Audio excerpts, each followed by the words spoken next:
국가적 재난으로 선포된 강원 산불 피해 복구를 위해 한국교회의 도움의 손길이 이어지고 있습니다. 미랄복지재단이 장애인의 날을 맞아 헬렌 켈러법 제정을 위한 서명 캠페인을 전개합니다. 4.27 남북정상회담 1주년을 맞아 한국교회의 역할을 모색하는 자리가 마련됐습니다. 안녕하십니까. 구티비 뉴스입니다. 사상 최악의 강원 산불이 발생한 지 2주가 지났지만 상황은 크게 나아지지 않는 모습입니다. 주민들은 여전히 대피소에서 생활하고 있고 까맣게 탄 건물들도 그대로입니다. 이런 가운데 한국교회 봉사단이 피해 현장을 찾아 이재민들을 위로하고 피해 복구를 위한 성금을 전달했습니다. 윤인경 기자입니다. 커다란 화마가 휩쓸고 간 강원 지역. 산불이 진화된 지 2주가 지났지만 폐허가 된 건물들은 마을 곳곳에 여전합니다. 농아인들이 온갖 어려움과 냉대 속에서 15년간 지켜온 예배처소도 잿더미가 된 모습 그대로 남아 있습니다. 거센 불길에 형체를 알아보기 힘들 만큼 녹아내리고 까맣게 그을린 모습은 마치 폭격을 맞은 것 같습니다. 저희 교회가 바로 이렇게 빨갛게 불이 난 것을 확인하고 엄청 놀랐고 충격을 받았습니다. 왜 이와 같은 일이 있는지 그때는 더 심했었습니다. 아주 뜨거운 열기가 확확 달고 아무것도 건질 수도 없고. 이날 직접 피해 현장을 찾은 한국교회 봉사단은 속초 농아인교회에 1,000만 원의 복구기금을 전달하고 속초시 기독교연합회와 고성군 기독교연합회에도 1,000만 원 상당의 농협 상품권을 전달했습니다. 현장에 와보면 그 피해의 처참함은 말로 다 할 수 없습니다. 우리 한국교회에 이럴 때 그리스도의 사랑, 특별히 우리 고난 주간을 맞이해서 함께 이웃의 고난에 동참하는 그러한 그리스도의 사랑이 필요한 때라고 생각합니다. 이번 산불로 하루아침에 집을 잃은 이재민들은 1,000여 명에 달합니다. 비닐하우스 등 삶의 터전을 송두리째 빼앗긴 주민들은 막막함을 감추지 못하고 있습니다. 이에 속초 지역 교회들은 매일 이재민들에게 점심을 대접하며 따뜻한 위로를 전하는 데 앞장서고 있습니다. 한교봉 역시 이번 1차 긴급구호에 이어 피해 복구가 다 이루어질 때까지 잊지 않고 기도와 성금으로 후원할 것이라고 밝혔습니다. 구티비 뉴스 윤인경입니다. 미랄복지재단이 장애인의 날을 맞아 헬렌 켈러법 제정을 위한 서명 캠페인 우리는 헬렌 켈러가 될 수 없습니다를 전개합니다. 이번 서명 캠페인은 시청각 중복장애인에게 맞춤형 복지 서비스를 제공하자는 취지의 특별법 제정을 위해 마련됐습니다. 캠페인을 통해 모인 서명은 국회에 전달될 예정입니다. 미랄복지재단은 시청각 중복장애인은 외출이 어렵고 의무 교육조차 받지 못한 경우가 많다며 이들의 권리 보장을 위해 헬렌 켈러법 제정이 시급하다고 말했습니다. 재단은 또 헬렌 켈러법 제정 이후 시청각 중복장애인을 위한 복지 서비스의 허브가 될 헬렌 켈러 센터를 설립했다며 법안이 조속히 통과되길 바란다고 전했습니다. 평화와 통일을 위한 연대가 판문점 선언 1주년을 맞아 한반도의 상황을 진단하고 한국교회의 역할을 모색하는 자리를 마련했습니다. 지난해 남북 정상은 한반도의 평화체제 구축을 위해 적극 협력해 나갈 것을 선언했습니다.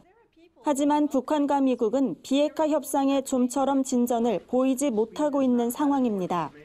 때문에 한국의 중재자 역할이 더 중요해지고 있습니다. 이러한 때에 한국교회가 사회를 화합하는 데 적극 나서야 한다는 목소리가 높습니다. 독일의 사례에서도 분단된 국민을 모으고자 했던 민간의 노력이 큰 평가를 받은 바 있습니다. 한국교회 남북교류협력단 나핵진 목사는 교회가 시대의 흐름을 읽어내고 민간을 끌어내는 신앙과 기도 운동을 일으켜야 한다며 특별히 교회가 가진 영향력을 잊지 않고 하나님이 부여한 역할을 이행해야 한다고 강조했습니다. 나 목사는 이어 자칫 통일의 과정을 정치로 이해하기 쉬운데 이념과 갈등을 넘어서기 위해선 교회가 나서 민간의 참여를 확대해야 한다고 덧붙였습니다. 한국교회는 오는 27일 비무장지대 평화 손잡기 운동을 주도하며 민간의 참여를 독려하고 있습니다. 구티비가 발행하는 종합주간지 위클리 굿뉴스의 주요 소식을 김민정 기자가 소개해드립니다.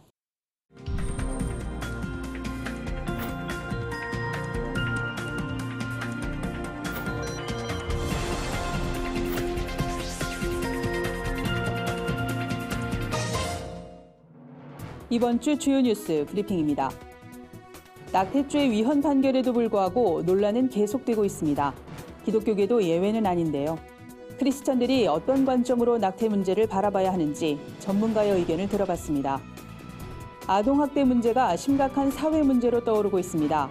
최근 발생한 아이돌봄이 아동학대 사건으로 정부 정책에 대한 근본적인 개선이 시급하다는 목소리가 높은데요.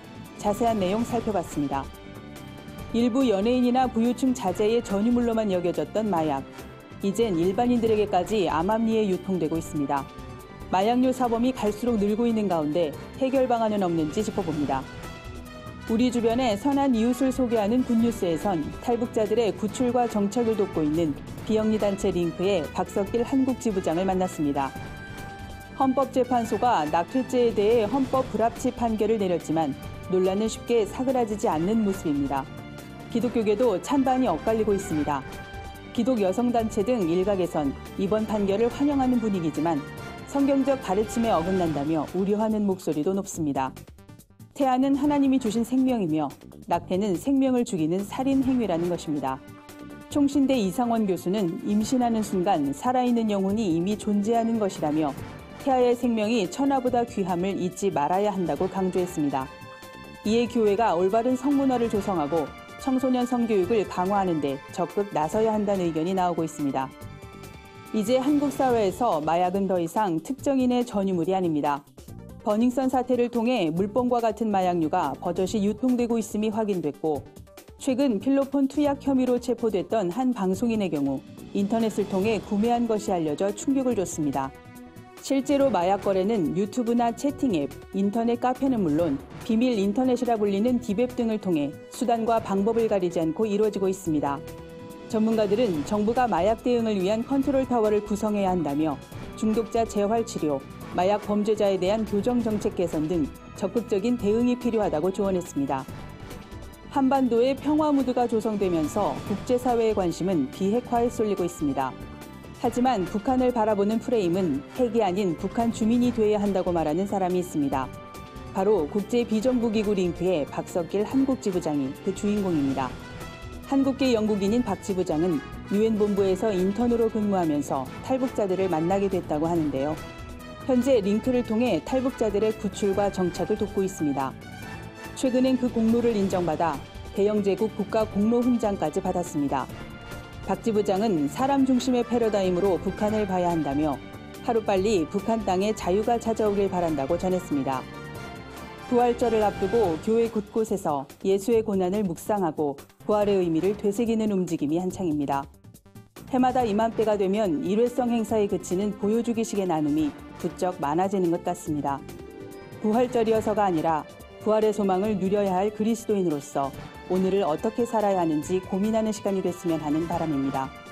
지금까지 위클리 뉴스 브리핑이었습니다. 오늘의 이슈 포커스입니다. LG화학과 하나케미칼 등 전남 여수산업단지 사업장들이 대기오염물질 측정 대행업체와 짜고 미세먼지 원인 물질 수치를 조작한 것으로 드러났습니다. 환경부는 미세먼지 원인 물질 배출량을 조작한 4곳의 측정 대행업체와 이를 의뢰한 사업장 235곳을 적발했습니다.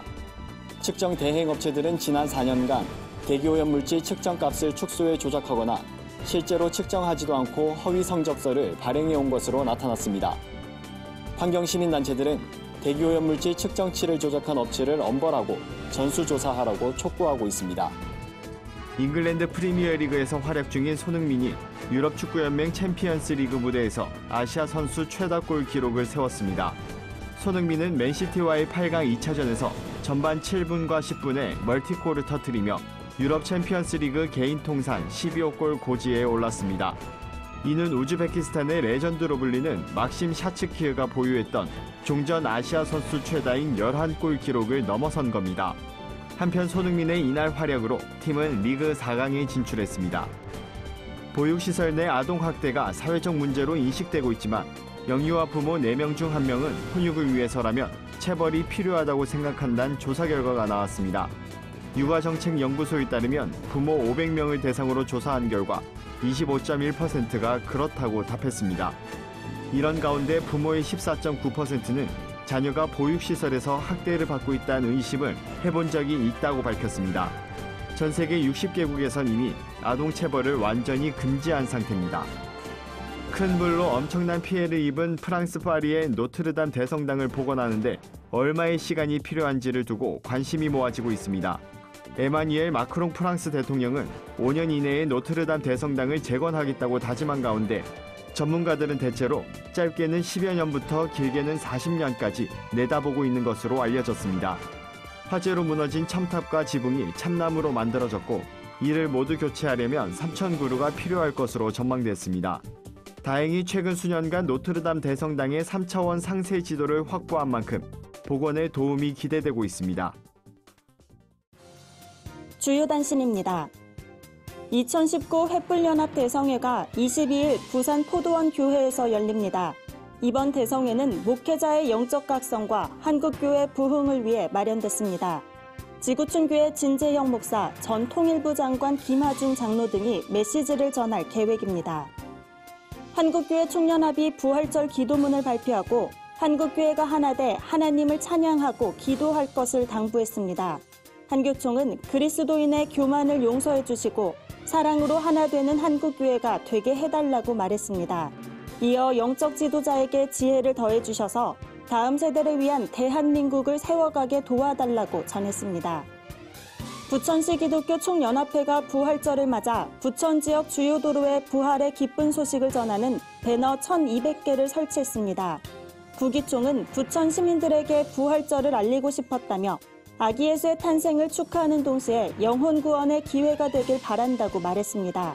배너엔 21일 부천 서울신학대학교에서 진행되는 부활절 연합예배 소개 문구도 담겼습니다. 뮤지컬 스타라이트 스토리가 앵콜 공연을 진행 중입니다. 극단 솔라이트 미션은 이번 뮤지컬에 대해 영적으로 지친 현대인들을 위로하기 위해 등장인물들의 이야기를 옴니버스 형식으로 풀어냈다고 설명했습니다. 스타라이트 스토리는 23일까지 대학로 가나의 집 열림홀에서 진행됩니다. 이상으로 뉴스를 마칩니다. 구티비 뉴스는 인터넷 신문 데일리 굿뉴스를 통해서도 보실 수 있습니다. 시청해주신 여러분 고맙습니다.